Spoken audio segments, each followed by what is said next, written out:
Hey y'all, it's Miss Solomon here, and in this video series, we will explore the contemporary relevance of our resident poem, That Will Not Stay Still. In Ovid's Metamorphoses, he promises us in his very first line that bodies are changed into new forms. Nonetheless, while we will witness both mortals and gods transform, more important is how the stories themselves become something new and unexpected. In this first installment of our video series on Ovid's Metamorphoses, we will look at the first four sections: the Proem, the Creation, Apollo and Daphne, and Jove and Io. Let's start first with the short proem introduction at the beginning of the epic. The proem is Ovid's opening prayer or invocation to the gods at the start of the epic poem, and it serves as a meta-narrative, or a narrative that is aware that it is a narrative and sometimes comments on the fact that it is a narrative. This whole work, by extension, will be a meditation on the movement and the efficacy of storytelling itself. So in the proem, Ovid the poet asks for help to tell a story of forms changed into new bodies. So let's look beyond the literal here. There are so many transformations going on. The first is that language itself transforms. Ovid's words reshape myths that have already been told and retold, and he's doing it again. And then the second thing is that myths and time transform for us, past, present, and really even future with this poem's impact. So each story he tells is an adaptation of older traditions, showing that myths are never quite fixed or static. And even now, these myths that we've read from the Metamorphoses, they're not even fixed by today's standards because we still keep reinventing them. And so the term metamorphoses applies equally to, on the whole, words, myths, and time. He's demonstrating that storytelling itself is a continuous act of metamorphosis. Every future retelling or adaptation, from Renaissance paintings to modern novels and films, continues this transformation. And in essence, the act of transformative storytelling is an extension of the ekphrastic tradition that we've learned quite a bit about already this semester, where we are inspired to create new art and stories after having read or experienced the art in front of us. Storytelling then becomes a conversation. So Ovid's proem for us today gives us some extra literary self-awareness and some sense of how adaptation forms itself across time. This is how so much art is created, though. The whole rhythm of remaking, we can look to Ovid for guidance. More so, we continue to see Ovid's Metamorphoses as a living text that anticipates more adaptations, even in the meme generating discussion board that you'll complete for the writing assignment this week. And that's all I have on the proem. So let's get into the creation sequence, which serves as a complex, fluid genesis of sorts. Instead of a one-time creative event, Ovid gives us a rolling remix of beginnings. We are entering a world that moves from chaos to a kind of shimmering order, but never quite settles into permanence. Ovid layers together Greek philosophical ideas about elemental balance. Then he'll fold in some Near Eastern cosmogonies of watery chaos, and then some Roman mythic imagery of a world coming into form. So creation here in Ovid's epic poem is already a story made of other stories, like a living, breathing collage. The quick, clean origin story, the one and done, it's just not Ovid's style. Instead, he shows us how stories about beginnings are themselves kind of like patchworks. He blends sources and refuses a single official origin to any of these myths, and even our own creation of sorts, if that is in our human form or if it is a larger testament to what art is, and how we can define art and where can we trace it all back to. So even in creation, the story is a remix of other tales.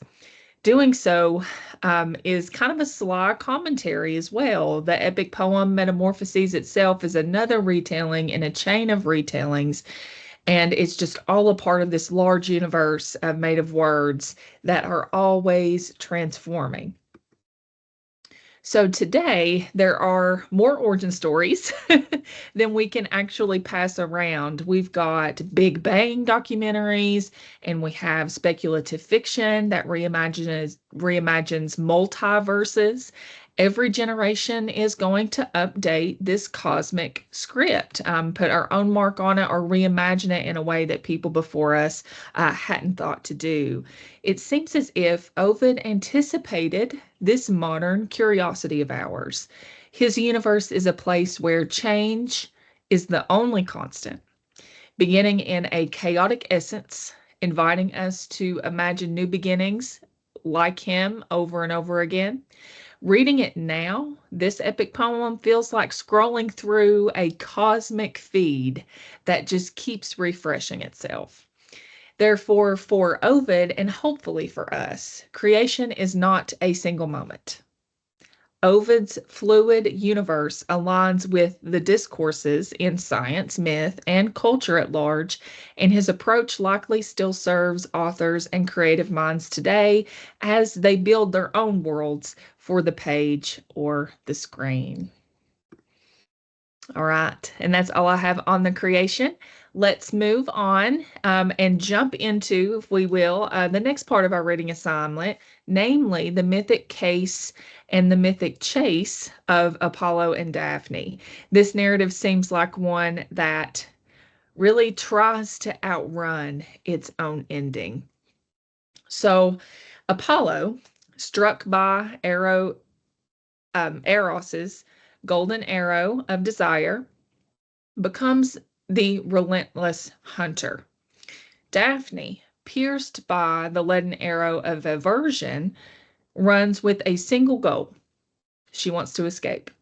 Their unequal chase creates a tension between unstoppable pursuit and desperate flight until, of course, transformation becomes the only seeming resolution.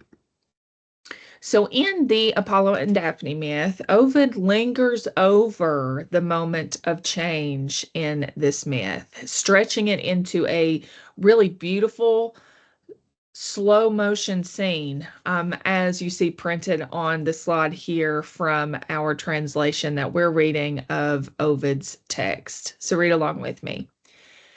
Her prayer was scarcely finished when she feels a torpor take possession of her limbs. Her supple trunk is girdled with a thin layer of fine bark over her smooth skin. Her hair turns into foliage. Her arms grow into branches. Sluggish roots adhere to feet that were so recently so swift. Her head becomes the summit of a tree. All that remains of her is a warm glow. Man, that's such a beautiful translation of Daphne's reconfiguration into a laurel tree. Every time I read it, it nearly takes my breath away. In this case, the metamorphosis itself becomes the climactic action of the story. Rather than Apollo winning, the transformation stops the narrative and redefines it. Daphne's body escapes capture even as she remains eternally present and frozen in this laurel tree form. So Daphne endears and endures not as a defeated victim, but as a living emblem. We can read it this way in many ways. But her her laurel form becomes Apollo's sacred tree. That's one thing. So we have the symbolism of the laurel tree passed down from generation to generation, and we could work that into our interpretation of this myth. Another one has to do with how poets for centuries crown themselves with laurel wreaths, claiming Daphne's presence in every act of literary triumph. And I think there's a lot that we could do with that symbolism. And then the last thing is that Daphne is going to serve and survive as both tree and metaphor, her agency preserved in symbolic immortality of sorts. Artists continue to chase this myth, proving that a finished story can still keep moving. So here you're going to see a Baroque sculpture that freezes the transformation of Daphne into marble, and it captures the bark rising over her flesh. And I personally would love to see this one in person one day. I think it again would probably take my breath away, but the photo will have to suffice for now. And there are so many to choose from, but I'd like to highlight one novel in particular that I believe most successfully retells Daphne's story for a contemporary audience. So we have Will Boast's 2018 novel called Daphne, and it's a modern day reimagining of the Apollo and Daphne myth set in present day San Francisco. So instead of a literal transformation into a tree, Daphne, the protagonist of this novel, suffers from a rare medical condition, cataplexy, that causes physical moments of collapse in response to emotion. Boast, the author, adapts this myth so that Daphne's body resists conventional control. Her escape is her body's unpredictable reaction, and there's a tension built among being seen, being pursued, and maintaining her own autonomy. It translates mythic transformation into lived openness and agency, and I highly recommend it if you connected to this myth. Most importantly, for us today, the Apollo and Daphne myth invites me, and by extension, I hope all of you, about the nature of transformation as either escape or victory. Ovid will successfully blur the line between this defeat and transcendence, and it means more than we can likely contain in a mere video like this one as to how art keeps Daphne alive long after the chase ends. She does escape, and she is victorious, but then we imagine at what cost is that escape and how triumphant is that victory. There's something that I think speaks to us, whether it's right or wrong, or we can justify it, or if we feel pain for Daphne, that there's this willful stillness about her character that continues to endure, especially for somebody like me who's read this a number of times now.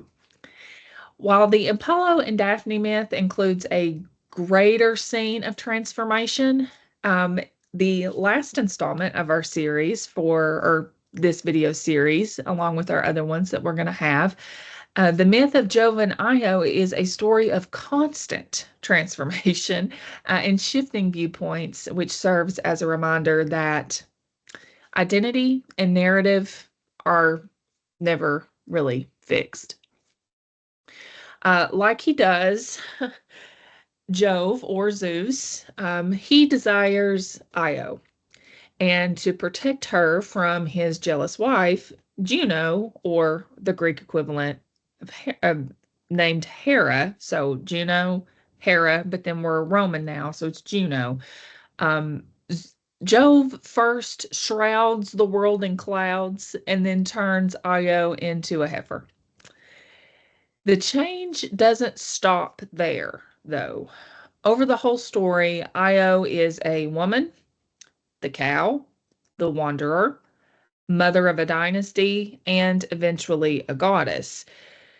And so Ovid is going to highlight the question of who gets to tell this tale of these shifting perspectives, multiple transformations, and each voice changes its meaning as you read through. So, first we have Jove's perspective, a god's love, in air quotes, that is really divine coercion, framed as a romantic pursuit. So we could look at it from his vantage point. You could also do it with Juno's perspective. She's a jealous wife who punishes Io, but her actions also expose the violence of Jove's desire. So this is hardly any sort of black and white situation in an Ovid narrative. Another perspective that you could likely try to see all of this through is Mercury's, the clever trickster who lulls the hundred-eyed guard to sleep with a story before killing him. So Mercury is going to turn violence into entertainment. And then, of course, we have Io herself. Her perspective, though, is mostly silence, at least what we hear of it. As a cow, she cannot speak. She can only scratch her name in the dust to be able to prove who she is. So let's take a look at this excerpt that emphasizes Io's humanity through her ability to write her own name. So simple, but so powerful. So read along with me. If words would have just come, she would have spoken, telling them who she was, how this happened, and begging their assistance in her case. But with her hoof, she drew lines in the dust and letters of the words she could not speak, but told the sad story of her transformation. This touching moment of literal quiet strength speaks to us on Io's behalf about how power itself determines who speaks and who is silenced. The shifting perspectives in Jove and Io's myth teach us that storytelling is itself a field of power. The gods are the ones who define Io's body and fate. Argus's watchful eyes are literally turned into a peacock tail, which becomes a trophy of Juno's version of events. Each transformation is also like a narrative revision, effectively inviting us to ask whose account survives or should, and why. So this dynamic feels strikingly current today from the Jove and Io myth. Here are three major ways that I believe that this myth still resonates with us today. And so the first one has to do with media and media representation. So like today's debates about who controls a story in news, on paper or on social media, Io's experience is mediated by powerful voices. And we question whether or not that is the okay thing to do. Then the second thing I think that really resonates with us from this myth today has to do with silencing, just the very essence of it. Io is forced into muteness. And that parallels with contemporary conversations about possibly victims of harassment or assault, or somebody telling somebody else's story and not doing it the justice that it may be afforded because we didn't ask that one source.